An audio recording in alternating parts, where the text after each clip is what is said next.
The Jews.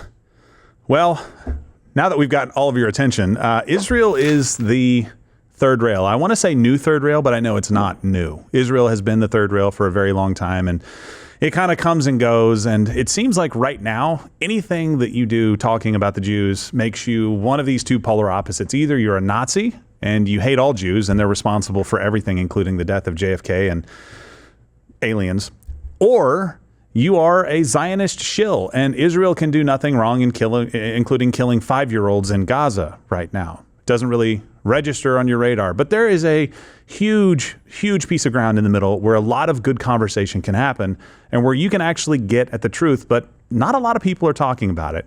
And that's a very, very dangerous place to be. Historically, we've seen that when people run to extremes, it usually ends very poorly.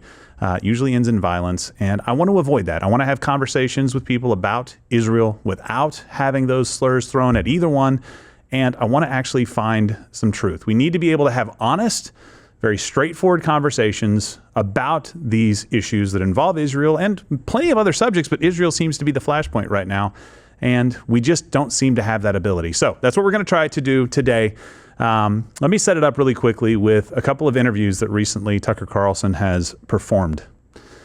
First was Mother Agapia, a Russian Orthodox nun, and if I'm mispronouncing that, I apologize. And the interview sparked a lot of controversy. We're not going to dive into everything that was said, but there was one topic in particular that I thought would be very helpful to address and to go into a little bit deeper and kind of try to figure out what it really means, where the church has gone wrong, in some ways, the Protestant church, and where, in some ways, maybe they've gotten it right. And that's Christian Zionism and what it really means, and if Christians even actually know what it means. So she kind of brought this term up in regard to end times eschatology, and I thought it'd be a really good jumping off point for us. So here, take a look at the interview with Tucker Carlson. Their belief tells them that's okay. We want to have this third world war because we're going to be taken away. And we'll be okay, and we'll come back later after all the fighting's done. That's sort of basically what their theology tells them. And in the meantime, all the Jews are supposed to convert to their brand of Christianity or die in the conflagration. And so I'm asking you this because you're a nun. Right. That's not a Christian, It's not a Christian belief, no. Or precept. Yeah. Huh. Any idea where that came from, that idea? The rapture? Yeah. Well, like I said, originally the idea of having the 1,000-year kingdom is a heresy that was in the early church. But the real push of all that comes from the 1830s. James Darby, Schofield, or John Darby, Schofield. It's a new theology that has no basis in the foundations of Christianity. It has nothing to do with it. So that might not be a point that really stuck out to you, but it was that stuck out to me. And don't worry, we do have a very special guest with us. We'll get to him in just 1 minute. He is waiting very patiently, and we will dive into that. But I also wanted to play another clip from Tucker Carlson because he's been getting a lot of flack as somebody who seems to be one-sided in his reporting. You can have any guest on you want. You can really conduct interviews, I guess, any way that you want. But a lot of people are starting to pick up on trends with Tucker and call him out. Sometimes rightfully so, sometimes not so much. This is one that he got a lot of flack for. And at the time, I thought this was actually a very, very fair exchange. This is when he was talking with Ted Cruz, and Ted Cruz quoted Genesis 12:3 as his reason for supporting Israel. Watch. Growing up in Sunday school, I was taught from the Bible, those who bless Israel will be blessed, and those who curse Israel will be cursed. And from my perspective, I want to be on the blessing side of things. Of those who bless the government of Israel? Those who bless Israel is what it says. It doesn't say the government of it, it says the nation of Israel. So that's in the Bible. As a Christian, I believe that. Where is that? I can find it to you. I don't have the scripture off the tip of my... You pull out the phone and use the Google. It's in Genesis. But so you're quoting a Bible phrase. You don't have context for it and you don't know where in the Bible it is, but that's like your theology? I'm confused. What does that even mean? Tucker. I'm a Christian. I want to know what you're talking about. Okay. Where does my support for Israel come from? Number one, because biblically we're commanded to support Israel. But number two... Hold on. I'm not. We are commanded as Christians to support the government of Israel? We are commanded to support Israel. And what does that mean, Israel? We're told those who bless Israel will be blessed. But hold on, define Israel. This is important. Are you kidding? This is a majority Christian country. Define Israel? Do you not know what Israel is? That would be the country you've asked like 49 questions about. So that's what Genesis, that's what God is talking about. The nation of Israel, yes. And so is that the current borders, the current leadership? He's talking about the political entity called Israel? He's talking about the nation of Israel. Yeah, nations exist, and he's discussing a nation. A nation was the people of Israel. Is the nation They're the descendants God's of referring Abraham. to in Genesis, is that the same as the country run by Benjamin Netanyahu right now? Yes. The political entity of modern Israel. Yes, and that is You believe Israel. that's what God was talking about in Yes. Genesis? I do, but That country's existed since when? for thousands of years. Now, there was a time when it didn't exist, and then it was recreated just over 70 years ago. I'm saying, I think most people understand that line in Genesis to refer to the Jewish people, God's chosen people. That's not what it says. Okay, Israel, but you don't even know where in the Bible it is. So I don't know if we can... I don't remember the scriptural citation. That was rough. Tucker seemed to have his questions well thought out, asked some very good questions. But look, is he right? Is Ted right? Do we need to support Israel, the modern state, as Christians? What is Israel and who makes it up? What is Christian Zionism? And is that the real reason that Christians support Israel in the first place? With me in just a second will be Andrew Wilson to discuss this and many, many more topics. But this brings us to our latest installment of Gerald Apologizes Apologetics. Gerald Apologizes Apologetics. It doesn't mean that. It doesn't mean that, but whatever. Okay, it's fine. With me now, the man in darkness, shrouded in smoke, typically, the Andrew Wilson. Hey, look, where can people, before we get started answering all of these questions, which I'm sure will draw zero controversy from the interwebs, where can people find you and support you? Yeah, you can find me on YouTube on the Crucible. Pretty easy. Just type in the Crucible and you'll see my content pop right up. You can find me on Twitter at PaleoChristCon. You can find me over at Rumble, where I'm going to start doing the extravaganza again this next week, starting at, I believe, the 5 p.m. Eastern time slot. Yeah. So you can find me all over the place. Fantastic. You just said something. You can search you on YouTube and your content will pop right up. Must be nice. Fantastic. I'm not sure who you're paying over there for that, but slide me a number. It'd be great if our content was like that. Okay, so you saw the two different clips, and they're two kind of different jumping off points. But I wanted to kind of expand upon a conversation that you and I have had in very kind of brief detail. Right? You and I talk every once in a while when these issues come up. Maybe sometimes you'll chime into an X post that I make, or vice versa, and then we'll text or something like that. And what I have seen as a Protestant is that there is this really, I guess, bad theology that's floating around there about the state of Israel. And anytime I bring that up, anytime I try to have some clarification, I immediately get labeled a Nazi, which is really funny because the day before I am a Zionist shill, which is really hard to do, but I take the hats off and get the checks wherever I can get them, I guess. And I just kept thinking to myself, there's got to be a better way to have these conversations. There's got to be a better way to try and figure out where the truth actually lies, instead of all of this extreme rhetoric and all of the people just saying everything that Israel does is completely fine and everything that they do is absolutely horrible, and they're trying to completely subjugate every other government on the planet and everything else. And I'm just like, God, we're not getting anywhere with this. And I've just historically seen it not work out well. And one of the things I wanted to put to bed for Christians was what Christian Zionism actually is and what the Bible actually says about it. But you actually posed a really good starting place right before that. And that's kind of the crux of the whole issue, is that does Israel actually protect Jews, or having the modern state of Israel, or does that put them at more risk? And is that why people are mad?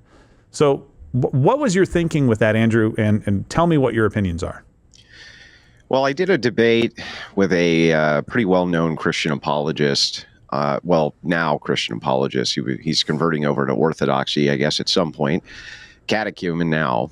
Where we did this debate on Christian Zionism and went through all of this. So the first thing to point out is the reason that you have so much trouble having this conversation at all is because of organizations like CUFI, which have their tendrils in everything, trying to make sure that all Protestant apologetics revolve around the Ted Cruz framing there. The Ted Cruz framing being that Christians have this kind of moral ought to support the modern state of Israel, when in fact we don't. Gotcha. Now, so tell people the Kufi. yeah. That's John Hagee, right? That's his organization that he leads. Yeah. Yep. So, well, Kufi has more members, I believe, than Israel has people in it. It's true. So it's true. I think it's over 10 million people. Yeah, over 10 million. Yeah. And this sort of theology, there's lots of paychecks which are switching hands. You can find out a lot about Kufi. Anybody who wants resources on it, you can just DM me. We'll send it over. There's a whole lot of bad news going on with Kufi, but that's its own kind of rabbit hole to dive into. Correct. Yeah. And I would rather stay on the idea. I think where this begins is with eschatology. Now, Gerald and I kind of have a fundamental disagreement here. But I guess before we dive into that, why do you think eschatology is not kind of the crux? Because now you got me curious. I knew you were going to bring it back. So I think there's just a fundamental misunderstanding from the views that I have seen. So I, as a Christian, don't believe that what she said, is it Agapia? I don't want to mispronounce it, be insensitive, but Agapia, I believe. Agapia, okay. That what she said was completely accurate. She was asked a question. She's a nun, man. She'll forgive you. Perfect. Yeah. Well, Exactly. I don't know. I might say something where she's like, I'm not going to forgive you. That's, I'm not going to hold it. I'm not going to send, but I'm also not going to forgive you, or I'm going to do it in private, so you'll never know. No, what I'm saying is that she was asked a question about the harpazo, the rapture, and so I then heard her pivot to the millennial kingdom, and I was like, well, hold on, those two things are not connected necessarily. They don't have to be connected. They're around the same time frame. They are eschatology, but you can believe in no rapture at all and still believe in the millennial kingdom, right? So I didn't understand why she pivoted. So one, I was like, well, that seems like a weird she was asked a specific answer. question about where this comes from, and she points out Darby. Well, she went to Darby after she went to the millennial kingdom, and that being a heresy in the early church. And I know that was said a heresy in like the three somethings at one of the councils. And so I thought, like, okay, well, I understand where that come from, like dispensationalism, right? So you start to see Israel in a different light. But I thought, like, that's not necessarily why Christians support Israel, because a lot of times they point back to Genesis 12:3, and it's completely disconnected from their eschatological views, right? But I understand but the ties. But not really. Let me walk you through it, at least from the logical basis. Yeah. This was the argument that I presented, primary argument against Christian Zionism. Would you agree with me that any No, because Messiah, if I do, I'm screwed. I have no idea what you're about to say. Well, would you agree with me that any Messiah which is named by Israel to be a new Messiah is going to be in the spirit of Antichrist? It would be Antichrist, yes. It would be Antichrist. Yes. Maybe not the Antichrist, but in the spirit of Antichrist. Lowercase Antichrist, yeah. Yeah, right. Yeah. And is going to have to denounce Jesus as being a false Messiah, prophet, yeah. which pits them immediately against all of Christendom. Yes? For sure. All of them. Yeah. All Protestants. There is no debate. Yeah. No debate there. Yeah. Even the Mormons, even the JWs, all of them, right? All of them are going to be like, okay. Everybody would be pissed off universally. It's a unifying thing. Yes, everyone's going to be upset. That's going to be the spirit of Antichrist. So then why would a Christian Zionist who knows that and knows that the Temple Institute there and Kufi are moving towards naming Messiah? Explain that to me. So my critique, and I saw that, I don't see that in their documents. So the Temple Institute has a spokesperson in 2010 that did say that they are looking to do that, not as something that they have to do. So here's my understanding of it, and maybe correct me if I'm wrong. They get millions and millions of dollars. They get millions of dollars, but not to name a Messiah. So that's where I disagree with you. I think the Jews are still looking for Messiah. That doesn't mean that they're looking to name him immediately. And here's my proof for that. They've had many people come forward over the years and say, I'm Messiah. They've not run open arms to him, including the guy that actually fulfilled all the prophecies. And I'm like, okay, I don't think that they're ready to do it. So they're just moving towards the spirit of temple. Antichrist. No, I think they're moving towards creating a temple. But see, I think this is where it starts to get a little muddy, because I agree with you that if they named Messiah, that would be a problem.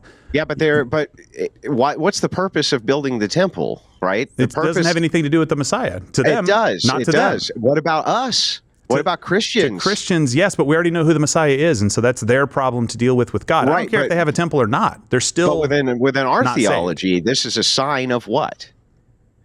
The temple? The third temple being rebuilt, yes. What is that a sign of? It's really irrelevant to Christians, right? It doesn't affect how. No. Okay. so I want you to look at this in totality. Okay. So, and why I think that this has to do with eschatology. See, I believe that Christian Zionists and all Christian Zionists are accelerationists. They're trying to accelerate their eschatology. They're trying to accelerate. So they're trying to hasten the coming of. Yes, they're trying the to hasten. Coming, sorry, the second the coming. Reason if you ask them, why is it that you want to move towards naming Antichrist? Why is it that you want to support people who are moving towards the naming of Antichrist? Now, you can say, wait a second, Andrew, they're not naming one right now. So what? The entire religion and the entire state and all of the religious Jews are still moving that direction. They're not moving towards Christ. They're moving towards Antichrist. Mm-hmm. So if that's the case, why would we support that? Well, what all Christian Zionists claim is that that's part of biblical prophecy for Christians. That stuff needs to come to pass in order for the events in Revelation to take place. And so what they're doing is they're trying to accelerate what you would consider Armageddon and the end times, right? So I would disagree. How is it not? So how is it not related to eschatology? So I would disagree with. So first, let me split these things into just to two pieces. One is the accelerationists and those who are not.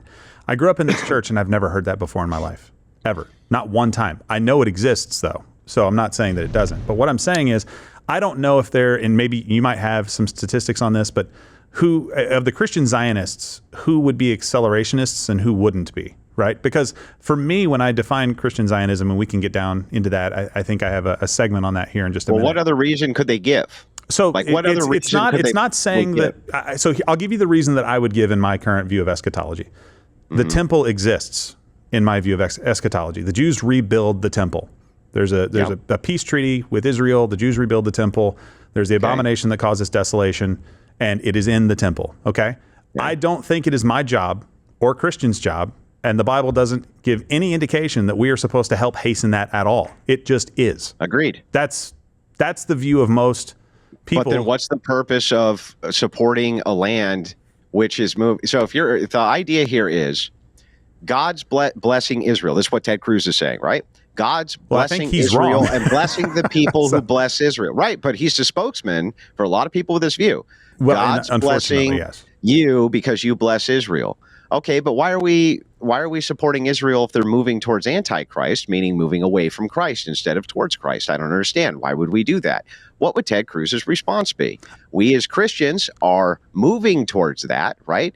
Because that's what God commands us to do, and that's going to lead to the events in Revelation. That's going to lead to these events as far as eschatology goes. But that's the only logical way it can go. What other reason would they have for doing it? Well, no, they would think. I think Genesis 12:3. If you misinterpret Genesis 12:3 to think that you are supposed to bless the current nation state of Israel, including its government, which I think is very troubling, that people would think that necessarily. That in and of itself is enough. Like, you don't have to have any other cause to support Israel. Why are you supposed? Because God commanded you. It doesn't matter. It doesn't matter what happens. Why did God command you to? Doesn't matter. He just said it. Why does? But I think it does matter. Hold on. But does baptism save me? There are verses that make it seem like it does. There are verses that seem like it doesn't. You know what? I don't care. You know why? Because Jesus commanded me to do it. Therefore, I am going to. Same thing here. If they believe God is commanding me to bless Israel, I will bless them. It doesn't matter what that results in. It just matters that God told me to do it. I think 12:3 is enough, but I understand that there's a group I understand that you can. So I'm trying to follow this logical step one, right? Mm-hmm. Premise one. God wants us to bless Israel from their view, right? Yeah. And Israel, according to Ted Cruz, is who? The modern nation state, modern government. He went ahead and acquiesced all those points. You agree with that, right? Yeah, for sure. Okay. So he's saying God wants us to bless this current nation right this second. Yeah. Now, what does that mean? I can only assume that blessings mean support, whatever they need. I don't think he could answer that, by the way. I don't think any of them can. No, right? But I think that we can kind of make some inferences here, which are rational. Blessing them probably doesn't mean like leaving them at the mercy of their enemies and things like that, right? Blessing defending them against attack and stuff like that. Something like that. Yeah. That makes sense to me. That would be the inferences that I would make there, and I think most people would make there. So what you're really saying is that God doesn't just want us to bless them, but to defend them, right? To assist them, to do all of these various things, to move our power structure towards being in obedience and compliance with their power structure. That's what it essentially means by blessing them. I wouldn't go that far. I don't know that they believe that fully, but I'm trying to figure it out because I don't think this is part of the problem. I don't think it's very well defined on their side. I don't think they could very well tell you, like, okay, well, I can come to you right now and tell you need to give money to the Temple Institute. They wouldn't be able to refute that. But if Ted Cruz is sitting there saying we need to give a bunch of money to these guys, we need to assist them in any way possible, how is it? I mean, how is that idea of blessing not moving into compliance with the wills of Israel? Who gets to determine how they're blessed? Right? I think that it's going to be Israel who gets to be the determiner under Christian Zionism as to how they're blessed. Maybe because the Bible does talk about what Christians' duty to bless, and we'll talk about Christian duties towards Israel here in just a minute. And I don't want to step on future topics in just a sec. But it does. Listen, I understand that line of thought. I think it is very rational, and I think it makes sense. But I don't think it's necessary. I don't think that's where people are right now. I don't think people are thinking like I have to align the power structure in the United States with Israel to be able to bless the people of Israel. I think most people would think, well, if I give money to the support of Israel, just to the general fund or something like that, or if we help them militarily, if they get attacked by other countries, and some people would even say the $3 billion a year is part of what we should do. I don't necessarily agree with that. I think we should probably pull almost all of that, if not all of it back, and from all of their enemies that we're supporting as well. That'd be great. Keep that money home. But that's part of my problem is that these things to me are disconnected. They're not necessarily flowing into each other just because they support Israel because of genocide. Well, but I don't think we've made that case yet. I think. Well, here, let me try to make a better case. Yeah. So, okay, do you agree with me that basically every 6 months, Benjamin Netanyahu gives a big speech somewhere about how all the Jews in Israel are on the verge of annihilation? There is that tendency, yes. Yes, basically every 6 months, they're always on the verge. Iran's about to nuke them. They're about to get invaded. Yeah. Somebody's about to destroy Israel every 6 months, right? What is he banking on there with that? What is Kufi banking on there? By playing these speeches, money. They want money to flow in, things like this to flow in, military aid to flow in. The idea here is you're not blessing Israel if you're not participating with Israel. You see, they're almost about to be annihilated. Yeah, but you can't point to scripture. They were almost about to be annihilated last week and the week before. None of this is scriptural. It's all indoctrination. And we're talking about Christians. That sucks. Yes, I know, but none of it's scriptural, but it's all indoctrination. But the thing is when Ted Cruz says bless Israel, he does mean that. He does mean if we need to send troops against our enemies, we will. If we need to send missile defense systems, we will. If we need to send treasure and blood, we'll send that too. But that's what he's saying. Yeah. So I agree with all that. And that makes sense to me, right? My thing is that I think Ted could base his entire argument on his misunderstanding of Genesis, wherever it is, according to him. Somewhere in the Genesis, if you pull up the Googles, and anytime you use the in front of something, you're an idiot. But the Genesis, the Genesis or the Googles. Right? Yeah. So I think he would point to that and be like, that's it. And that's the kind of eschatology that I have heard of. It's not that the Christians need to do anything. I mean, that's almost like the view of Iran. Like they have this kind of apocalyptic eschatology where the conflict around the world globally will bring back the 12th Imam, right? So that's the beginning of their eschatological book. And people are like, well, you said they're a death cult. They're going to blow themselves up. I'm like, well, no, they don't. It's not them that's going to die. It's the world being in conflict. Like there is a connection there. I don't see that in Christianity, though. Maybe we're putting the cart before the horse. Let's back up and kind of define some terms. Sure. Right? So first, when you say eschatology, what do you mean by that? The study of the end times or the things of the end times. Okay. And you would include Revelation, Daniel, Ezekiel, a bunch of different places that have small references, large references, Thessalonians, things like that. Yeah. Okay. So got it. So now the audience knows that too. And then when you say Zionism, would a fitting definition of Zionism, at least in modernity, and I would even argue in its inception, be that the modern nation state of Israel, you support the existence of the modern nation state of Israel. That is Zionism. That's fair. I don't think there's any debate about that being kind of the basis. I know some people have additional things they throw in it, but yeah, absolutely. Okay. So if you're a Christian Zionist, you have to support the existence of the modern nation. So if somebody comes out every 6 months and says the existence of this thing is about to not exist anymore, right? Then you're under the obligation as a Christian Zionist to do what? Whatever the Bible tells you to. Well, if you're a Christian Zionist, though, by definition, you would be a Christian who believes that the nation state of Israel needs to exist. not only has a right to, but needs to exist. So if that's the case, if they come out and say, hey, every few months we're about to not exist, the Iran's about to nuke us, the Turks are going to invade, the Muslims are blowing us up in the street, the Palestinians are stabbing our children in the face, whatever it is, right? Yeah, the Christian Zionist, though. Yeah, the Christian Zionist says what? No, we got to support the right to exist, blood, treasure, everything else. Now, I do think that moves into the idea of eschatology, especially because I do think that that they believe, Christian Zionists do believe, that it's through this support that they're going to be blessed from God, and that these things are necessary for the end times to come about. And I do think that they're trying to accelerate the end times. I think that the whole point of searching out these red heifers and doing all of these things is for the purposes of the acceleration project. And that's what I think it is. Maybe. So I saw the red heifer thing, and for those of you who don't know, that's how they have to be able to burn a pure red heifer. I don't think they've had those for a very long time. They got them from Texas. So yeah. Texas saved the wine industry when phylloxera went through in France. You're welcome. Saved the end of the world. Basically, yes. And apparently our red heifers are going to be used to consecrate the implements of the temple and the temple itself. So that's a really big thing. If they don't have that, they can't really build it. But I would say that none of this necessarily, and I really do mean that, none of this necessarily means that Christians are trying to be accelerationists. Again, that's a very new thing for me to Christians, hear. So I think that Christian Zionists, even they're Christians. Christian Zionists, I think that their only justification, if I were to walk them through this logically, and I can tell you why I think this. When I asked my debate opponent in this debate, I said, so even if it's the case that 1/3 of the nation currently supports movement towards Antichrist, we should support him. He said, yes. Yes.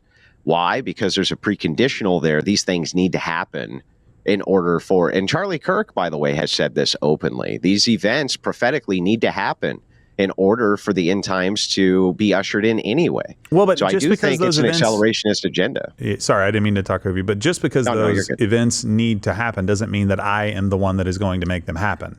Agreed. So you can. But you're not a Christian Zionist. Okay, well, but I would have said probably more so, specifically at two churches ago. Yeah, there was a church that I went to where I ran into this quite a bit.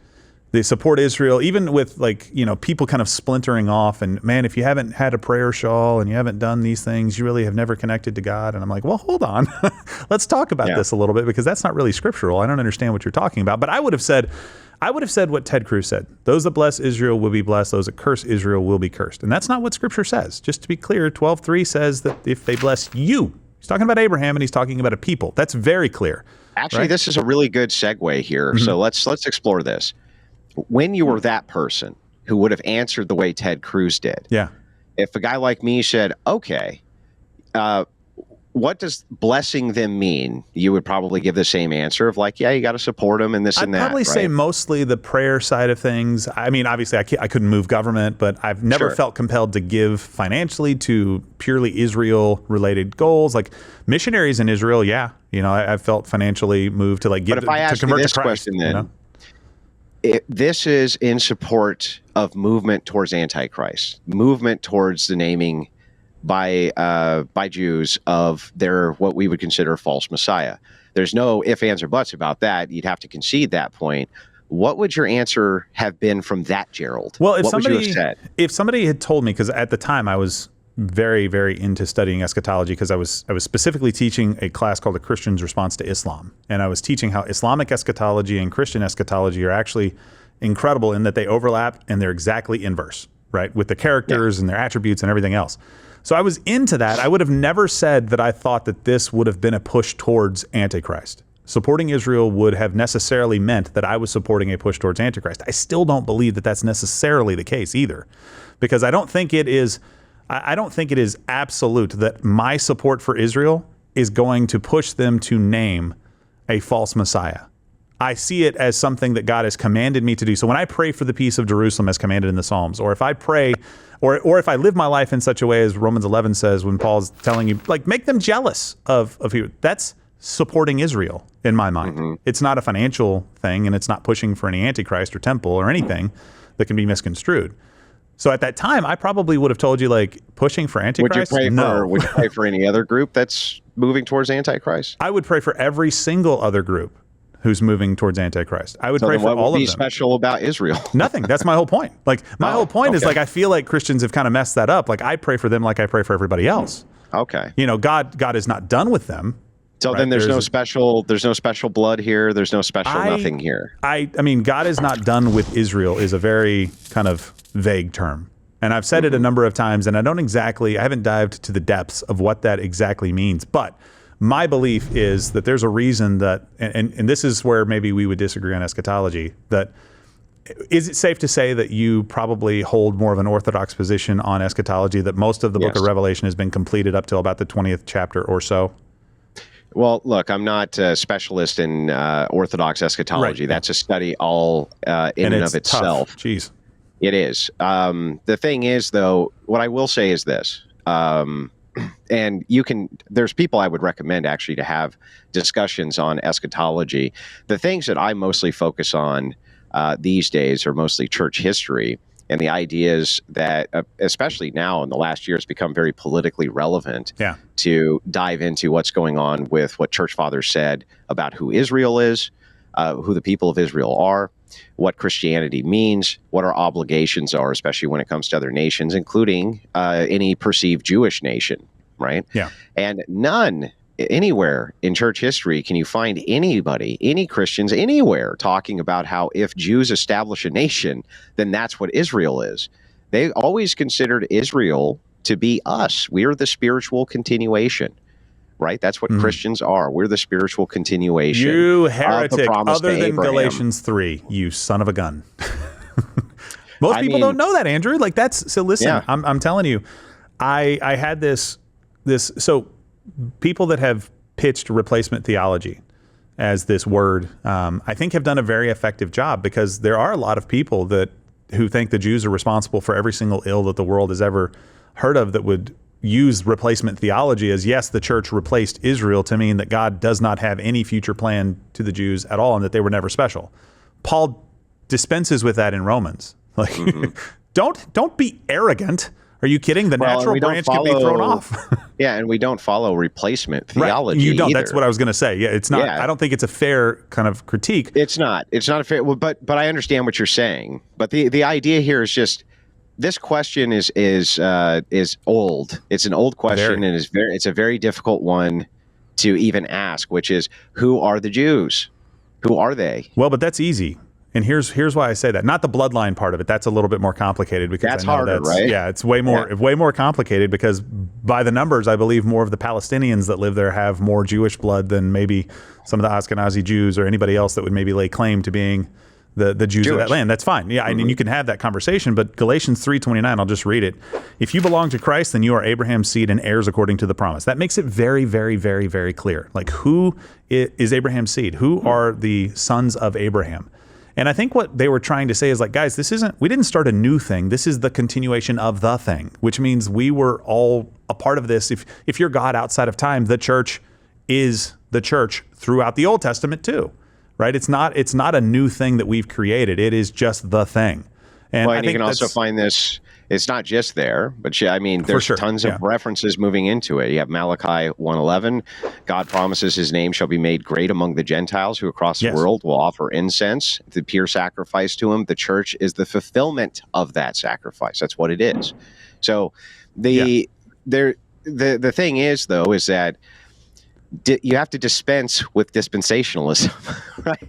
And the problem you can't use words like that, Andrew. You're better than that. Yeah, but the idea here is this: Kufi will always be running, and so will probably Mossad, Israeli intelligence, everybody else. So probably always be running counter propaganda against both the Roman Catholic and Orthodox Church, because and only half of them deserve it, and we know which. Yeah, well, because they don't follow this Protestant form of theology, and this nun was completely correct when she pointed this out.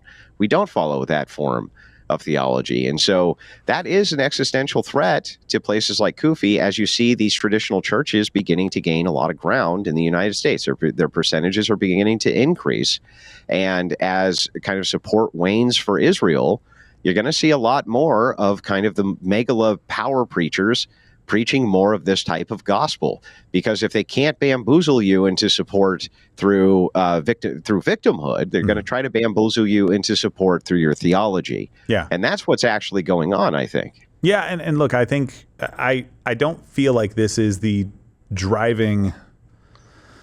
This might get me in trouble. I don't feel like this is the driving kind of problem with dispensationalism that a lot of people do. Like, let me say it the reverse. Is this the only problem that you have with dispensationalism? No, of course not. Okay, so I didn't think so, but one rooted piece of bad theology has a tendril which destroys all of the branches of theology. So that's why having a strong root leads to good theological branches. Bad roots have bad theological branches, because you have to reinterpret you can get all further kinds and of further things away from the truth very easily. So I definitely agree with that. So in dispensationalism, that's a topic for another time. But I imagine that I would have grown up in fairly dispensational churches. But I was never like guilted into giving to Israel. I was never guilted into supporting Israel. We never had kufi representatives in any of the churches that I went to. And I was very heavily involved in some of these churches, some very big kind of mega churches by a lot of people's standards. But what I hope the audience so far, what I hope you guys have gotten is it's okay to talk about what the Bible actually says. It sometimes gets sensationalized, and Scripture says what Scripture says, but when you immediately go from, somebody like Ted Cruz, like if you're just making an honest argument, well, I thought that Genesis 12:3 said that if I bless Israel, that I'll be blessed. It's okay to correct and be like, actually, it's saying that if you bless Abraham and his descendants, and okay, let's look to the New Testament to see. Very Protestant point of view here, I know. I'm not going to look to tradition as much, though I don't hold tradition as worthless. I actually hold it as very valuable. But what does the Bible say about the people that are Israel? Okay, it's very clear. Okay, Paul helps us out here. Galatians, fantastic, because they were wrestling with these same issues. And they were resting on their Jewishness for salvation. And he's like, guys, that's not going to do it. Like, that is, you have to accept Christ, otherwise none of it matters. So don't go down that path. But if you don't have that conversation with somebody and you immediately go to the synagogue of Satan revelation argument, it's like, well, okay, well, like, you're not going to convert anybody that way, because aren't theoretically, to some degree, everybody who denies Christ a part of the synagogue of Satan? Essentially, they may have a different branch that they got to it, but the root is Satan. Right? And it may be the atheistic branch, or it may be the, I'm going to adhere to only the Old Testament Judaism branch, or what. It's all the synagogue of Satan. So why being sensational about it? Not you, but the people that make that argument. And it derails the conversation before it can get started. Well, because this has great political power. So, this type of theology itself has massive political power. Let's not kid ourselves. It does. If you want to get things like abortion moved and things like that, who are you going to tap into? You're going to tap into Christians. Women. You're not going to tap into a bunch of blue-haired leftists, right? Right. You're going to tap into Christians. And by the way, for women, there's like a bit more support on just all females polled for abortion than against, right? Yeah. So you have to offset this with Christianity. So anytime these different places can politicize the religion and point to it as you ought do this thing, and just so happens to coincide with exactly what I politically desire, right? You got to be somewhat wary about that. And in this case, I see that the government of Israel has spent millions of dollars funneling to the Temple Institute, that Kufi has used back channels, and this is publicly available information, though it's very difficult to prove how much they've sent. It's very clear that Kufi has sent tons and tons of money, which has ended up in the hands of the Israeli government. Again, I don't think that these things are even particularly controversial to say. No. The thing that is, though, controversial to say is to say this, that as a Christian, you have zero moral ought whatsoever to support a nation state, an ethno-nationalist Jewish nation state, because they take the name Israel. That's a word concept fallacy. By the way, the original Zionists and the Zionist Congresses, they were debating multiple names for this land, not just Israel. They decided on Israel. And the whole thing is a word concept fallacy. You can't really think that Genesis is referencing the modern nation state and its current government with Benjamin Netanyahu at the head of it. There's no way to draw these parallels unless you're just really not paying attention. Yeah, and that's it's so obvious. Like this is the part of the debate that's so obvious that I wanted to correct it early. right? Where people are having this conversation online. I'm like, we need to move past like the basics. The basics are Israel is not, and Ted Cruz couldn't answer this. And Ted Cruz was, when he said in that interview that he wanted to be the staunchest ally in the United States government for the state of Israel, and I'm very loosely paraphrasing. I got really close, and uses the Bible to justify it. And then uses the Bible to justify it. But he uses Genesis to say, this is why I support them, not any eschatology. And so that's why I think there is a little bit of a disconnect. We can dive into that maybe more another time or later today. Sure. But I do think that they're connected. I wanted to move into... Don't derail, but I think that's the problem that we have. And that's why I use that clip, because I'm like, this highlights the issue. Right here, we can't have a basic conversation about this because Tucker is rightfully pointing out, and by asking questions, maybe at this point that are a bit snarky because they had been going at each other for a little bit. This is like 50 minutes into the interview. And Ted couldn't answer them. Who is Israel? Did it say Israel? It didn't say Israel, by the way. If anybody had had a Bible and showed it to him, it would have been like, show me Israel. The nation state that existed, Ted wouldn't really concede the point, like, okay, fine. It's not like the borders that are drawn here. It really is the people of God, wherever they happen to be. So, for example, and I think this is the point that you're making, if after World War II, instead of the Jews fighting for a homeland in Palestine or that region, if they decided to go to New Jersey instead and set up like their own thing in New Jersey, and the United States government did it like the Indian reservation and said, here's some land, here's some sovereignty, then we would call that Israel to a degree. We would be like, that's the people of God that the Bible is talking about, not a nation state, not a border, not even a name. They can call themselves something else, New Israel. I don't know, whatever it is. And I think that's the point that a lot of people don't understand. And it certainly had nothing to do with the political leaders. For example, if Israel tomorrow, Netanyahu decided to nuke Paris, are we supposed to support that as Christians? Yeah, of course. No, that's of course not. ridiculous, right? Yes, exactly. But it paints the picture for people like, of course not. Okay, so there is some degree of support that maybe as Christians you can verify or justify.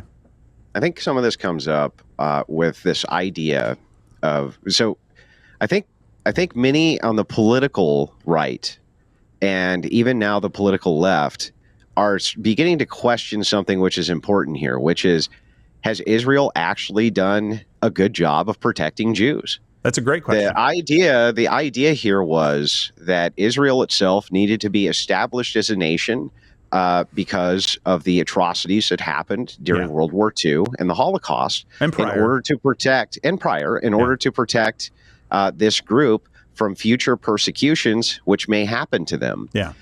It has not done that. Now, I don't know. I've never actually heard anybody make an objective case for how Israel has done anything to protect Jews. And I went back and I've looked as a reference point before we had this conversation at some of the early congresses. And one objection that came up, which was interesting, a guy objected and said, look, Western nations are really starting to accept us now. They're starting to accept us in. They're starting to we're integrating now basically everywhere. And by the way, even right now, more Jews live outside of Israel than inside of it, and mostly inside of Western nations, right? And the United States is number one, I believe, right? Yeah, number one, sure. Yeah.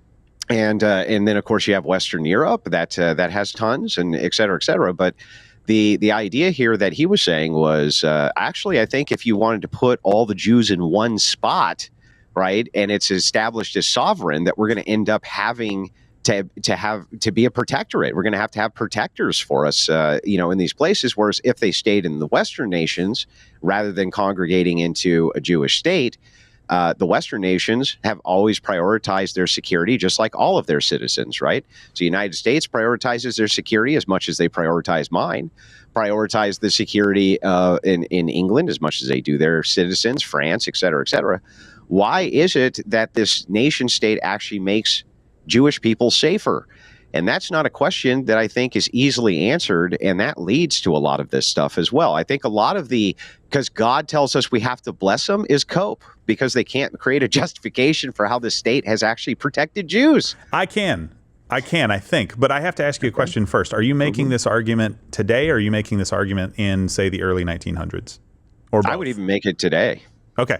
Well, I think today it's easier to make because I think you're right. There's a lot more acceptance, and there are a lot more options for Jews today to be able to go to different countries. And I'll let me just kind of lay this case out for you. So I did some searching on this because I thought it was an interesting question that you posed. And I don't know that it's a question that I really gave a lot of thought to before. I've done a significant amount of research in the last month on this topic of the Jews and pre-1948 Jews.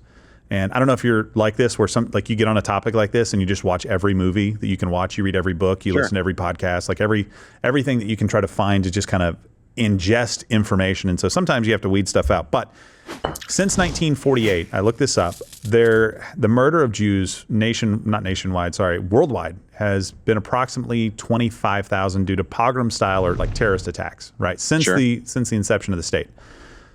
Just in the Ukraine pogroms in 1918 to 1921, 50 to 100,000 Jews were killed. So get rid of the Holocaust, so there's no debate there, because I know there's a lot of people that debate numbers, and I don't want to get into that. I'm not saying you do. I'm saying I know a lot of people watching this would. So just based on the numbers alone, and the search that I did went back to 1848. Sure. I tried to do some kind of a comparison. Then I went from like 1900. Now, Gerald, but that's not the only metric. So I agree that. Hang on. Now do American black people. American black people. How many black people were killed? Yeah, well, how many black people traditionally were persecuted just inside of the United States in various states as in comparison to right now, even though black people have no official state, right? No. So that's fair. So isn't it actually the case that what's going on is that as time has progressed and tolerance has progressed along with our views in science and how humans interact with each other, the views of technology with correspondence of different races and culture, that people have become more tolerant towards other groups other than their own. Maybe. Even if Israel had not had a state, let's say, this established nation, which, by the way, was at war since its inception. Yeah, day one. Yeah, day one. Can you honestly say that you think that Jewish persecution would have risen or dropped? Because I would just argue that based on every other objective metric I can see in the West for every other race and group, that it still would have drastically decreased. Yeah, but that's the United States. The West, the entire West. That would be Australia, Western Europe. It would even include Eastern Europe after the fall of the Soviet Union. But you couldn't predict those things. You can make the same predictive metrics based on how they treat other outlier groups, right? Yeah, no, I that's fair. I'm not saying that. I'm saying that you couldn't that's why I asked you when you're making the argument. If you're making the argument today, it presupposes that Israel exists and all of the impacts of Israel existing and having relations with 160 countries and being a UN recognized country has happened, right? And I think that's part of, honestly, what has led Israel to at least have more options, right? As a nation state. So my argument would be, I think generally speaking, you can make a pretty good case that we have become more tolerant, especially in the United States. In Europe, yes and no. I still see a lot of the problems. The numbers probably bear out that you're correct, though, as far as murders. Like if we're looking at what I was looking at, like just the murders that are happening based on it's going to be night and day. Wouldn't think it'd be close. Yeah. Right. But can you bet on that when you're trying to figure out what to do in the early 1900s and you're living through the pogroms that are happening, not just in Russia and Ukraine, but are happening in Poland and in France and in all of these different countries, and you're a Jew going, what the hell do we do? I think you can. I think you can because most Jews didn't actually migrate to Israel. So they must not have thought that their safety was going to be determined most Jews on didn't the migrate state. When they... Yeah, that's correct. Most Jews globally did not migrate to Israel. Fair, but there's a reason for that. Then there is, because most of them must not have thought that their safety was nearly as much in jeopardy as you seem to claim. Right? I don't think so, because at the time they seem to. I mean, obviously they're not a monolith, right? If you're successful and you're in other countries, so really what happened in the 1920s. Right after the frickin' Ukraine pogroms, the 50 to 100,000, some estimates are a little higher than that, but it was a Jewish website, and I didn't want to be called a Zionist again. You can grant whatever numbers. Whatever the numbers are. But the same argument. But right after that, you have people all of a sudden doing financially better because of the Roaring 20s, right? Mm-hmm. Right after that, you got the First World War out of the way. People are doing financially better. People have better things to do than worry about who's to blame for their problems. Right. But then things start to go south again, and all of a sudden you've got people looking for somebody to blame for their problems. There were tons of people who were doing well off that could stay wherever they were and thought it was better to do that. You're right. There was a lot of agreement of people staying where they were. But there were a lot of people pushing and fighting to create a homeland too, someplace that they could seek refuge in. So well, I don't think it would be dismissed. It was big enough. I'm not sure. It was. How many? I'm not sure it was all that big. I don't know. I would say somewhere around 10% were really pushing towards this idea, who were indoctrinated towards it by early Zionist leaders. And the thing is that if it was truly like in a negative way, or it was all there was tons of propaganda from the Jewish congresses. There was tons and tons of propaganda. There was whole books written about. No, for sure, but they wanted a homeland. That's not a bad thing, right? I'm not saying no. I'm not saying that. Yeah, I'm not saying whether or not sovereign peoples have the ability on land which they acquire through whatever means they acquired it to have rights to that land. I'm not making any disputes there. I guess my only dispute here is whether or not the land itself has done much to increase the security for Jews globally, which is what the Zionists promised us it would do, and what Christian Zionists still to this day demand, that Israel be kind of raised up, and whatever we need to do to make sure that they're doing well, because that is a safe haven against the potential of future atrocities towards the Jewish people. I would just argue that vision was not realized, that the nation state of Israel did not actually do anything to protect Jews globally. Nothing. Well, and rather it was just the march and progress of technologies and opening up the various spaces of communication between people groups, which began to erode many of those ancient prejudices. So I hope you're right. I hope the march of progress is the thing that we can point to. Because if I were Jewish and I had grandparents that lived through some of the things that happened to Jews out of nowhere, like literally out of nowhere, like one day you've got a shop and maybe you're not the most popular person in town, but you're certainly not a pariah worthy of being dragged out in the streets and beaten to death. And the next day, all of a sudden you are. Like, the calculus to me would be a lot different. And I agree with you that not everybody felt that way, because not everybody lived that experience, right? Especially at the time. So I can't say that Jews in the United States experienced that, though they certainly did experience a ton of anti-Semitism here in the United States and a ton of mistreatment here in the United States. It wasn't just in Germany. This was around the world. Well, I don't dispute any of this. I'm just pointing out that we can look at other people groups in almost every European nation and inside all of what you would consider the Western nations. This would include Australia, right? Even just look at the Aboriginals in Australia. You can look at American blacks.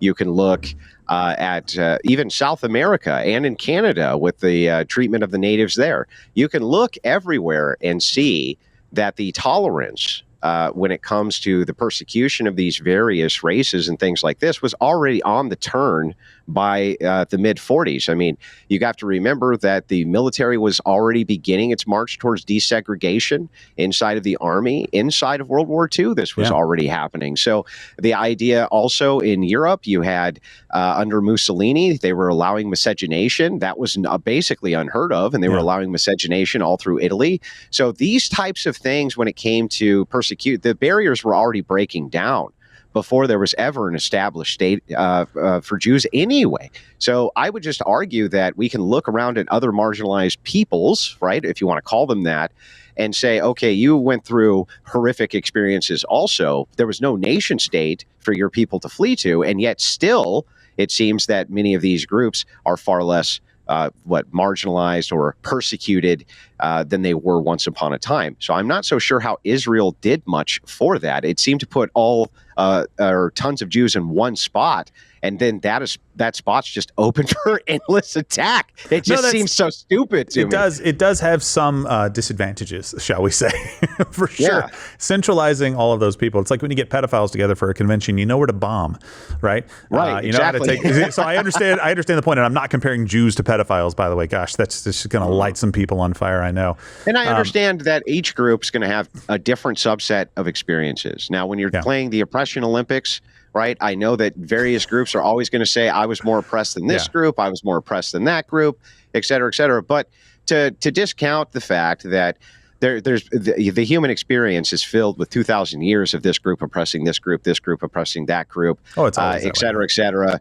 And it's gonna end up being that way. We're always going to match up tribe versus tribe. That just seems to be part of the human experience. But I would just argue that even before that, the state was established as a nation, it was very clear that many of these traditional prejudices were already beginning to break down as technology advanced and people groups were able to intersect with each other much more often. I don't I don't disagree outside of the experience of Jews in Europe specifically. I think the Jews in Europe, what they were experiencing was a tightening and something that they probably never in their wildest dreams thought was going to happen, specifically in Germany, then Czechoslovakia, then Poland, then, moving onward, right? It was almost like a savior day when Russia comes in and kicks the Germans out, which should never be the case, right? But so I guess that's my point. I don't know that I agree completely. I understand where you're coming from. I do think that technology, I do think that other factors over the years have made it to where we are much more tolerant. But if you are a Jew in the early part of the 20th century and you're trying to figure out how to live life and you are starting to see these things happen, I understand why you would want a place of refuge, because people weren't taking them in, including the United States. Look, I understand. Crazy. I understand that too. I just also understand the early Zionist counter arguments from within their own ranks from the Jewish Congress. Well, they wanted to have influence. They wanted to have influence they were also abroad. trying to say, look, we have homes and families, and we've been established in some of these areas for several hundred years, and we don't want to uproot and go. And we think that this will cause a brand new wave of anti-Semitism where people can draw all their ire on a single place and then attack it. And they kind of have. Right? Yeah, but they've defended that very well, and their numbers haven't lost as many. We have defended it. The very same nations which people would claim were the biggest persecutors are actually the very nations which are providing all of the security for the state of Israel. So it's like, how would they not have been safer just staying in those nations? Well, no, at the time that's not foreseeable is my point. Like, you can't look to the future and see that all of a sudden, I mean, maybe you could predict that Britain would. You certainly couldn't predict that France would. And you certainly even couldn't predict that Britain would, because at the time, whenever the Balfour Declaration was, I mean, I know that's a lot earlier, but let's say they set up the state, like, they were attacking the British to get them the hell out of there, so they couldn't think. No, they had tons of security. They had tons of security and weapons agreements with Western nations. Where do you think they were getting their weapons and their tanks and everything else? Well, I don't disagree, but they were getting them from Western nations. And the thing is so funny is, like, the very same nations which Jews fled out of in order to move in to the nation of Israel are the very same nations that they are banking on right this second. Yeah, but they weren't worried about France and Britain. They were worried about Germany and Italy. They were worried about those people coming after them, and rightfully so. It happened. I mean, you said that they didn't see the threat. That's one of the major kind of problems with what happened leading up to the Holocaust was that so many Hungarian and Polish Jews didn't perceive the threat. I have businesses here. I've lived here for 200 years. I've got family. I've got prosperity. I've got a successful, thriving business. Well, the next day they didn't. The next day they were herded onto a train car. That's true. To a prison camp. I'm not disputing any of that. I'm just pointing out that the edge of your argument, while it's rational, it's a good rational argument. The idea is, like, look, if you're in an era of rampant persecution, this would really seem like a good idea. In some sense, at least.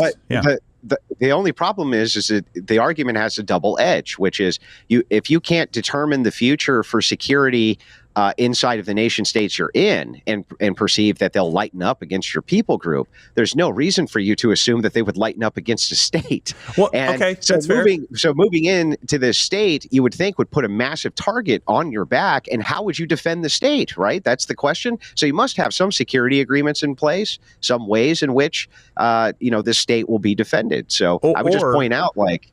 go ahead. I think the or part to that is, or you're at a point where I would rather fight for a homeland than be killed tomorrow in a pogrom. I'm at the point now where I can't. Yeah, exactly. Like, I'm like, all right, I'm just going to go for it. But I do believe that you're correct in that the Jews had a very, very good strategy early on to get support from other countries, specifically Britain and the United States, but also other countries around the world to a lesser degree. And that was one of their main goals, is to make sure that Jews in those countries would put pressure. In fact, that was one of the levering tools that they used against the British. Don't make me make the Jews rise up against you in these other countries and you lose support in this war. Like, listen, I get it. But here's the thing. The United States did the same thing. We basically said, screw this. We have people, like, we had our own place. I get it that we weren't going to a brand new place, but initially we did. We went to a place and we said, screw it. We're done with this. There's no way we should be able to defeat them. And by the way, the only way we can possibly win this war is if we get the Native Americans to some degree on our side and the French to come over here with some ships and blow stuff up. We did the same thing. So I don't look at Israel as being kind of this unique case in that regard. And the persecutors I'm not disputing that. I agree with you that if the idea here is just to say whether or not sovereign peoples are allowed to create states, and they don't need to give endless justifications for their state, then I agree. But they were dependent wholly on other people, and so were we to protect. Well, we fought, this is the don't thing, get me though. wrong, but If I ask, it was the United States as an establishment, if it said it was there to protect this group of people, right? Mm-hmm. Did it live up to its promise of protecting that group of people? I would say in the United States definitely lived up to its promise of protecting its citizens. Christians. I don't think you can cut that any other way. It really did live up to its promise of protecting its citizens, at least to a large degree. Did Israel, though, live up to its promise of protecting Jews, especially Jews globally? That, I think, you can definitely make a case against. Yeah, so to Steelman, kind of what you're saying, you agree that the number of people murdered and the deaths, that metric would seem like it does, but maybe it's attributable to other things than having a state. Maybe the number of Jews globally murdered pre-1948 being so much higher than it is now, maybe that was attributable to something other than them having a nation state in the first place. Yes, okay. I would just argue back that I guess the crux of my argument would be that I don't think that the nation state of Israel being established has reduced the number of deaths of Jews globally, but rather has likely exacerbated it over time more than the alternative. And while I agree that there was rampant persecution going on at the time of Jews, that's not even in dispute, along with many, many other groups. I would just point out that the reason that many of those other groups, this oppression is all but virtually gone, including in the Western nation against Jews individually. Now, I know that you get he put a fucking Nazi thing on my garage or whatever, shit like that. Stuff like that. Yeah. That ain't like, they lined us up and put us in front of ditches and pulled the trigger, right? These are 36 we got different straight hours. Yeah, we got different levels of this. Yeah. Okay, we got different levels of this. So if that's the complaint, then it's like, well, okay, maybe you got to do something about that too. But I don't think that it's reaching these critical heights like we're discussing before. Yeah. So did it live up to its idea of protect? And even right now in modernity, is it living up to the idea of protecting Jews, or is it putting a target on their back globally due to what's going on with Palestine and due to what is going on with their intelligence, working with MI6 and the CIA and many others, Mossad interference? American people seem to not be happy about it, along with the peoples of the West. That does not seem like it's assisting with protecting Jews. So, I think there's a good case to be made the other way. I mean, I don't completely disagree, but I think I would lean more towards the state of Israel being a net positive for them and having an impact on that, because throughout human history, for some reason, the Jews seem to be, and it's not the oppression Olympics necessarily, it's just like, why do they keep getting singled out in these different countries? Historically, are they really that weird? Are they that Jewy to some degree that they just are so off-putting to people no matter where they happen to go, they end up being the scapegoat? I don't know. I really do look at more of a spiritual battle than anything else. Like if they are in fact God's chosen people, anybody, let's just, without defining who God's people are, but anybody who wears the team jersey for being a Jew, if those are God's people, then if I was Satan, of course I would go after them as well as Christians, right? I wouldn't exclusively go after them. I would do both, right? And try to maybe make the promises of God completely fail. That would be my target. That's what Satan tried to do completely in Scripture. Is like, I'm going to make God's promises be broken to these people, and it's gonna completely shatter everything. So I do think that it has had a net positive impact, but I understand the case. How about this? Do you think in the future it will continue to? That's actually where I was going. Yes and no. I think right now is a great example of no. Right. No. Right now with what's going on. Now here's my argument, and we don't have to get too much into Gaza, but I'm glad to see that Dave Smith has come around to my point of view, and he will hate that I said that, by the way. It's good for Dave. Yeah. So Douglas Murray actually gave an interview, and I think it was with Piers Morgan, where he said one of the main problems in this conflict is that nobody has been allowed to win. Israel obviously would win in any war against Gaza or Hezbollah or any of these other groups. It wouldn't even be a war. It would just be Yeah. Walk right in, completely destroy everything. And I think no matter what side of this you come down on, if you look at it objectively, Israel has taken extraordinary measures during a war to make sure they minimize civilian casualties. That doesn't mean that they have minimized civilian casualties, though. Again, this is one of those places where people will immediately run to the extremes. And I'm like, listen, of course there have been crazy amounts of casualties of innocent people, and I hate it. I think it's terrible. That's why I hate war. But I understand war's place in history, and so that's why you don't start war for no reason. Like you weigh the cost of doing something like this.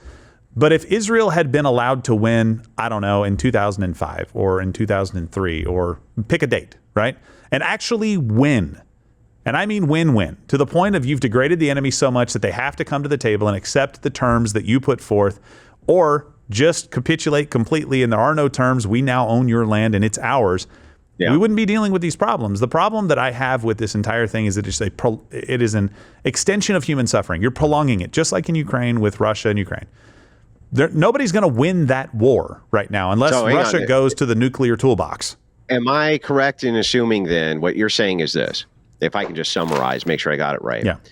If they went in tomorrow and they butchered 1/3 of the Palestinians, but that led to an end of all conflict with Palestinians, are you saying that that would likely be preferable to an elongation, which actually led to the costing of far more life if they didn't actually do that? Potentially. So, yeah, I mean, the hypothetical is that they'd have to butcher a third. And I mean, anytime any lives are lost in war, like I mean, there's a weight to that when you're talking about it. So yeah, I understand the caveats. I understand the caveat. Yeah, I mean, so yes, because here's the alternative. The alternative is, okay, well, what do we do about the current situation? Well, just stop the war, stop the killing, let everything kind of go back to a neutral state. Okay, well, that's great as long as everybody wants to go back to a neutral state. The thing is, they don't. And you can make the argument that the IDF doesn't want to go back to a neutral state either, right? So that's fine. But I know for sure Hamas doesn't. Their infrastructure is built on the fact that they are going to wage some kind of guerrilla-style warfare against these people for all time. So really what you're saying is, I want you to stop killing people in Gaza, and more Jews are going to die because of it. You're not saying that on purpose, not you, but the people making that argument. You're not saying it on purpose, but that really is what it leads to. So, you know, it is preferable to me to let this be finished. Hopefully it doesn't take killing 1/3 of the people there. I don't think that would be a very good or moral thing to do. But I hope that we can finish this war and get to a place of peace. And right now, and for decades, we have not.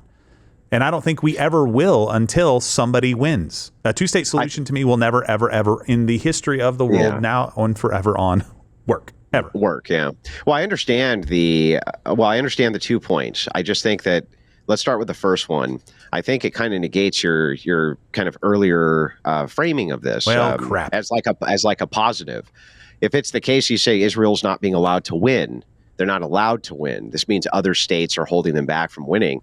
That would again point out that Israel as a state itself has not necessarily been advantageous towards the protection. No, it's still advantageous, but what Israel's leadership has done has capitulated to the demands of the rest of the world in this regard. Then it hasn't really helped with the protection of Jews. If it's leading to more Jews dying because nations fewer Jews are have died, so it goes back. back to the number. It could be better, but it's not. Wouldn't they have anyway? Wouldn't fewer Jews have died anyway? Is the question, well, right? But according to you, yes, maybe. Yeah, it's just kind of cycling. I agree completely. It's just kind of cycling the question, but that's the first one. Okay. I guess to the second point, though, the olive branch is like, I agree with you when it comes to warfare. And this is the ugly truth. I've talked with Stephen about this. I'll talk with you about this. It doesn't matter which general you read, whether it's Sun Tzu or MacArthur. It doesn't matter, right? They would completely agree with this take. If it's the case that right now you can end an elongated conflict, which will cost 1 million lives, by taking 250,000 lives right now, including 100,000 innocents, because that'll lead to 600,000 innocents dying over time, then you should probably do that. Yeah, I get that. I understand that. It's just it comes down to a numbers game, and not every choice you can make is a good one. No. So you try to go for the choice which is the most moral with the least conditionals, right? Yeah. And unfortunately, in this case, there may not be any good options. But the fact of the matter is that all of this only happens at all if Israel is established as an Israeli ethno-Jewish state, an ethno-religious state. And that's why the conflict is going on right now, period.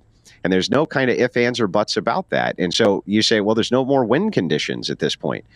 Maybe there's not any more win conditions. So what does that mean? I think there are. I do. Well, what are they? Well, if Israel goes, listen, I'm not advocating for this, but this would definitely be a win for Israel. Let's say that right now, for some reason, Egypt decided to take some of these people in, and Jordan did too. That's not going to happen. They aren't going to do. Why? Because they don't want them. Exactly. They want them to be they want them to be a thorn in the side of Israel. Yes. They want so they don't care about the lives of those people. And this is why I get pissed off at people like Dave Smith. And I have a lot of respect for him, more than other people do. And he's been right about a lot of stuff that I really appreciate. And I appreciate that he is anti-war. I get it. I wish I lived in the world where that didn't exist, but unfortunately it does. They don't care about the lives. They want to prolong the conflict. I have a problem with that happening in Ukraine. Our politicians don't care about the lives of Ukrainian soldiers. They just want to degrade Russia. And they'll let them be propped up and killing each other for as many years as they'd like to and buy weapons. Fantastic. That sucks. To me, that's immoral. So what I would like to see is people like Dave Smith say, Israel, you should do a better job. Hey, Egypt, what the hell are you doing? Open the gates. Let's set up an international camp. We won't even put them on your dole. We'll build a camp internationally, and we'll move these people out of there into that region, and we will let Israel take Gaza all the way to the sea and do whatever they want with it. That's not ethnic cleansing, damn genocide, that libertarian, you know what I mean? Sovereignty. No, that libertarian sovereignty. The idea there that these are sovereign nations and they're utilizing to their best of their ability political leverage to create a problem with their Israel. Enemies. And by the way, that it's working. Right? It is. But I understand why Egypt would do it. In the region. And look, I hope people understand. Like, if you've done any researching into the history of the formation of the state, you have to understand that Jews have been in that area for a long time too, and they lived in relative peace with the Arabs of the area. They did. And they had pilgrimages going on for hundreds of years. Oh yeah, and if I was an Arab, I would feel very much that I was in the right. I get it. I do get it, but it does come down to we won, you lost. The British made promises to the Arabs to try to overthrow the Ottoman Empire so that the Ottoman Empire couldn't fight them as effectively in World War I. They were struggling to have a survival of their society. I get it. But they made the promises to the French, and they made the promises to the Jews for that same land too.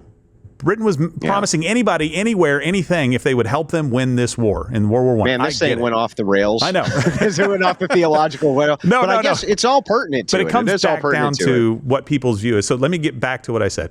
I would agree if we let Israel win, if we let them push everybody out, and I feel like that's the worst case scenario, pushing everybody out. Push every single person out. If you can't trust anybody, bulldoze everything. Israel now owns that land, and we put Palestinians somewhere else in the world where they can live a life where they don't have to worry about their kids getting blown up at a McDonald's. Isn't that better than the alternative that we're being presented with?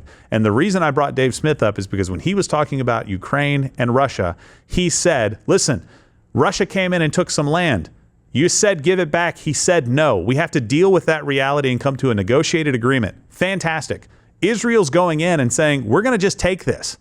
The negotiated agreement was, hey, you've got to let the prisoners go. You got to lay your weapons down. Hamas has to be completely decapitated. You guys can't have this thing anymore. That's the condition. They said, no, okay, we're going in. Well, let me ask you this. If it's the case, let's say that Israel struck a deal with, 20 different nations, right? Or let's just say 10. Let's make it easy. 10 different nations, Western nations, to disperse all Palestinian people between those nations. Yeah. Keep the families intact, this and that. Now they're out of Israel. And set them up with some money. And let's say, they pay a bounty, right? They pay a bounty of like $500,000 per family. This way they can be relocated and, there's all sorts of corruption watches on it, and they get all sorts of benefits. If you were those Palestinian families and you were moved into Western nations where there was now Jews who lived inside of those nations, who would you take your ire out on? Maybe them. Maybe them. I get it. So but it's going to happen one way or the other. Yeah. So, but if it does, how did that really make the world safer for Jews, right? I get it. There's no great answer to this. I think every one of the solutions that gets proposed has some kind of ripple effect problem. And even in my situation where I'm like, okay, just put them over in Egypt and build a camp until you can disperse them. Like, it doesn't mean that they're not going to come back and try to take their, ancestral home back. I mean, maybe I would too. I don't know. I'm hoping that they wouldn't. I'm hoping that they go, you know what? This isn't worth it anymore. I get ancestral homeland, and maybe I'm an American and I don't have the same kind of tie to the land generationally that they do, and I can't completely understand. I get that. But at the same time, maybe this is a better option. But the reason, and I understand that this isn't as theological, but it does have a lot of bearing on the current situation and conversation, is that people start from the wrong points. They start from either 100% supporting Israel no matter what because of Christian Zionism. Or 100% hating them. Exactly. Yeah. Or 100% hating them. And you can't have that very kind of nuanced conversation where you and I are trying to save people's lives. Geopolitics requires nuance because we have multiple people groups with multiple vested interests, and includes our people group in the United States, right? If it is the case that this reallocation happens, and I contend that that's the most likely scenario. Yes, me too. That Palestinians be relocated to another place. It's just if I'm President Wilson of the United States, God willing, if I'm President Wilson of the United States, Woodrow, like why would you be him? That's weird. I'm kicking my feet up at my desk, right, asking for my third Diet Coke of the day while doing as little as possible. Yeah. While doing as little as possible as a good president should, and this comes across my desk, right? Okay, what do you think about 900,000 Palestinians coming into the United States to be dispersed all over the United States? The first thing that would come to my mind is they're going to start killing Jewish citizens. That's the very first thing that I would think of is that we're importing a massive terror cell who's going to start killing Jewish citizens. Put them in Arab nations then. Put them with their own people, and if they have a problem with the Arab nations won't take them. That's their problem. Because they want them to be there messing with the Jews. Why are we playing the game then? Want. Why are we playing that game? Well, we don't have a choice. We can say, you know what? Force them to. You know what? No. I don't mean that. You're right. We can't force them to. I mean, we could airdrop them in with parachutes and stuff and say, good luck getting them out. But nonetheless, and the Arabs might kill them too. Yeah, that's true. Arabs might kill them too. That's true. So there are not a lot of good options here. But I mean, we could just be like, all right, Arab nations, you care about your brothers in arms, right? You're going to be sending them weapons, and you're trying to save their lives. Okay, here's the deal. In 2 weeks, the gloves are off. We will not only tell Israel that there will be no sanctions, no anything from any international body or any country. We will encourage them to wipe Gaza off the map and start fresh with some new concrete and new ownership. 2 weeks. Mm-hmm. These people don't care. And I'm tired of hearing the bemoaning of like, I can't believe they're killing Gazans from those same people that won't do a damn thing to help them. It's why I'm so disgusted at the United States in World War II during the Holocaust, not taking Jews and other countries not doing it. I'm like, what are we doing? You were saying this was happening and at the same time not taking any refugees in. Like this is ridiculous to me. But wouldn't the same criticism be levied from them to the United States and say, well, then why don't you just take them? We have taken some. We're doing everything that we can. But why not take them all? You have this massive land, They're richest nation in the world. They won't like it here. Not they'll their love people. it there. They'll say the same thing. Not our people. Climate there. We don't have the proper infrastructure. I mean, I would come up with whatever excuse I could. But that would be the criticism. And the thing is, that and it's somewhat fair. I get it, but yeah, it is fair. It's a fair criticism. Yeah. The thing is like as far as a geopolitical thing goes, though, I don't see, again, how this actually makes Jews safe. When I look at the history of Israel, right, I don't actually see how the state made Jews globally safer than if I envision a world where this nation was not established as a state, right?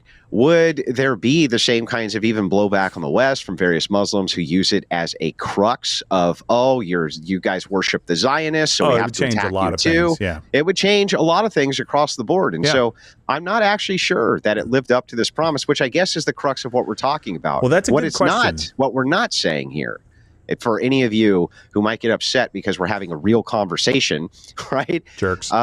What neither of us are saying is that sovereign nations aren't allowed to set the policies that they wish, they very much or are. That you're not allowed to set up your immigration policy how you see fit, that you're not allowed to protect your land how you see fit. Neither of us are saying that. All we're pointing out and arguing kind of in the nuance here is if we envisioned a world where Israel itself never established as a nation, right? What would the distinction in society look like today? And the reason you introduce those hypotheticals is because you can then use those to kind of launch forward and project what a future looks like, and also project on whether or not this whole experiment there was actually a great idea to begin with. And I think that those are important conversations. Mm-hmm. And if bad theology led us to that, that's something we should definitely address. And if bad theology is leading us astray right this second, and I would contend, as Ted Cruz rightly points out, that it is, right? He didn't mean to point that out, but he did. His own, right? He points it out very well. Then I think that it's something that's worth looking at. And this was just a ball, by the way, Gerald. I really enjoyed the back and forth here, and I feel like we got a lot of that out on the table. So agree with me or disagree with me.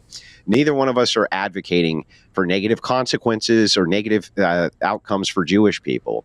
We're kind of just taking a narrow vision on theology and what its effects are in the world. Absolutely. And I think if you had to ask either one of us, we are actually praying for the salvation of all who are apart from Christ. Yes, we want all who, exactly, it doesn't matter who it is, Arabs, Jews, Palestinians, Israelis.